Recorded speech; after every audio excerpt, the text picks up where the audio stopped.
Tell me one thing in your life that is great that came as a result of being comfortable. Most of us aren't defeated in one decisive battle. We are defeated one tiny, seemingly insignificant surrender at a time that chips away at who we should really be. It isn't that you wake up one day, decide, that's it, I'm going to be weak. No. It is a slow, incremental process. It chips away at our will. It chips away at our discipline. Move out of your comfort zone. It's the courage to move into your zone of discomfort where you feel awkward and clumsy and sometimes alone. The comfort zone is one of the greatest enemies of human potential and of your potential. The people that are really successful, they're not looking for comfort. They're looking for excitement. They're looking for potential. Give up this old idea, I just want to be comfortable. Quit lying to yourself. You know you seek more than comfort. So understand that when you're trying to avoid the pain, when you're trying to avoid the struggle, when you're trying to avoid the hard things in life, you are actively choosing to be average. Start putting some pressure on. Put some pressure on yourself. Get out here and get about it. Once you figure out that you're in a race amongst billions of people that live in this world, you're in a race by yourself. You have a purpose, and it's your purpose, not everybody else's purpose. It is your purpose and only your purpose, and it's your race. That means you are persistently bigger than your excuses. You are persistently bigger than feeling lazy. And you are persistently beating the feelings that typically stop you. Stop coming up with excuses. Don't give yourself permission to continue to live a small life. You can't fit a big dream into a small life. Give yourself permission to go for it, to test yourself, to challenge yourself, to live full. When the sun comes up, you've got all the books, you've got all the tapes, you've got all the access. Now it's time to hunt. And what separates you from everybody else is that when it's time to hunt, you're ready to hunt. What I've come to appreciate when you're working on changing your life, changing some bad habit, getting out of addictive situations or relationships, or working to build a dream or making a difference in our society, it's hard. There are going to be all kinds of challenges that we all must face. You cannot live in this world without a challenge. You cannot live in this world without a struggle. Greatness is right on the other side of pain. So what are you running from it for? You say you want to be successful, then push through it. Stop making excuses and go get it.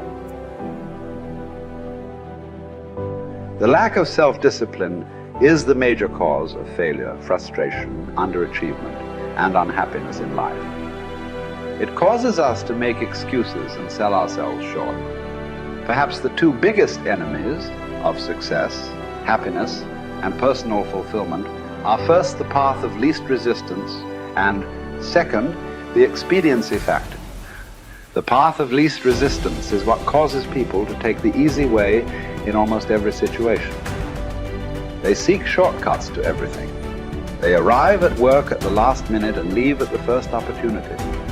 They look for get rich, quick schemes and easy money. Over time, they develop the habit of always seeking an easier, faster way to get the things they want, rather than doing what is hard but necessary to achieve real success. The expediency factor, which is an extension of the law of least resistance, is even worse when leading people to failure and underachievement. This principle says people invariably seek the fastest and easiest way to get the things they want, right now, with little or no concern for the long-term consequences of their behavior. In other words, most people do what is expedient, what is fun and easy, rather than what is necessary for success.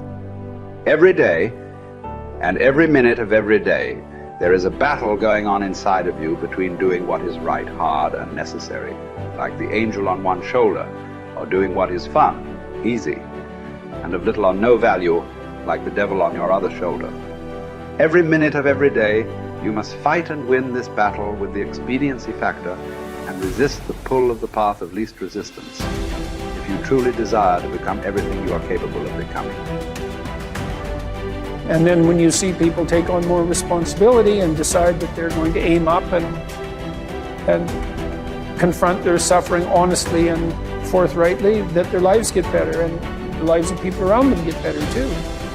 And so that's very strange as well, because it also means that the pathway to less suffering is through suffering, right? And that's that would be hopeful if the world was constituted that way. It's like, well, there's suffering.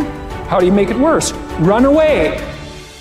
How do you make it better? Confront it. Yeah, but it's suffering. It's like, yeah, but it's there. There it is. It's right there. It's a precondition for existence or something like that. And it's like you have something important to do as well.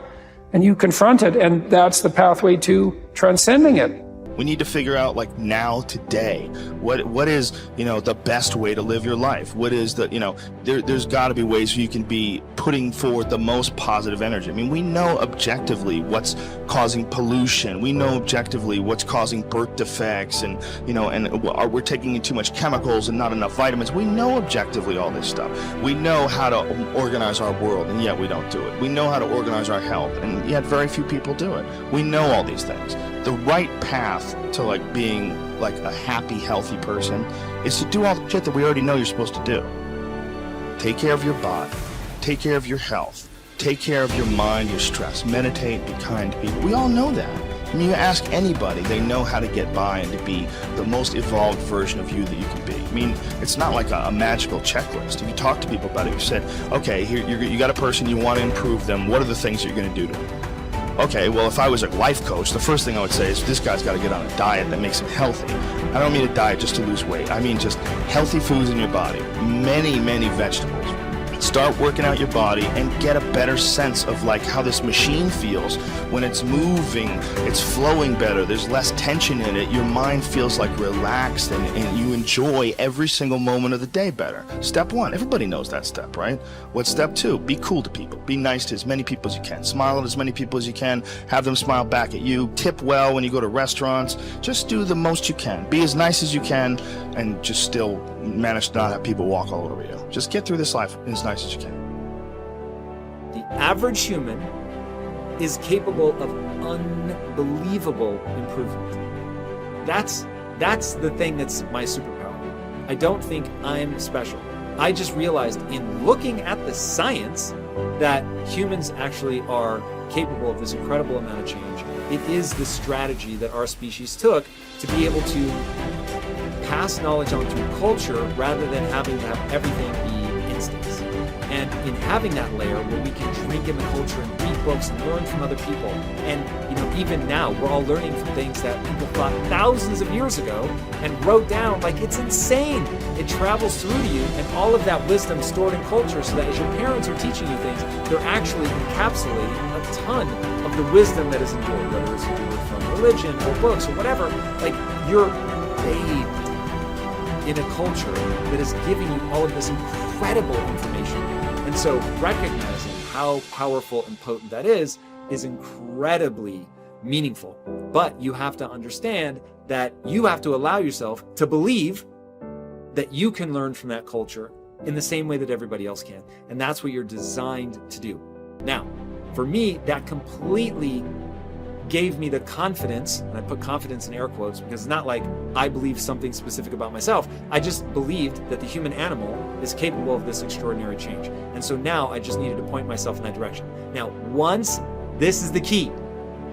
Once I realized that I could get better at anything, it dawned on me that how I spend my time is a spiritual consideration. And I didn't want to die with potential that I failed to turn into skill set. That to me, that speaks to me. How much of my potential can I actually turn into skill set and get good at this stuff and push and grow and improve? That to me is just this incredibly intoxicating thing. So for me, the discipline, the confidence, all of that comes from recognizing the human animal. Nothing special about me. The human animal is capable of extraordinary change. I'm going to have to put time and energy into doing it, but I'm capable of getting this change.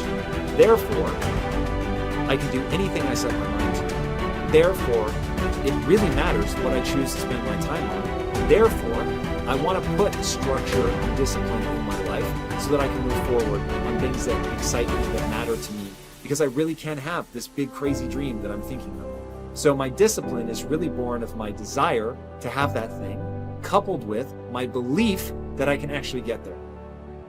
Desire and belief. Get those two things right, and the discipline will take care of itself.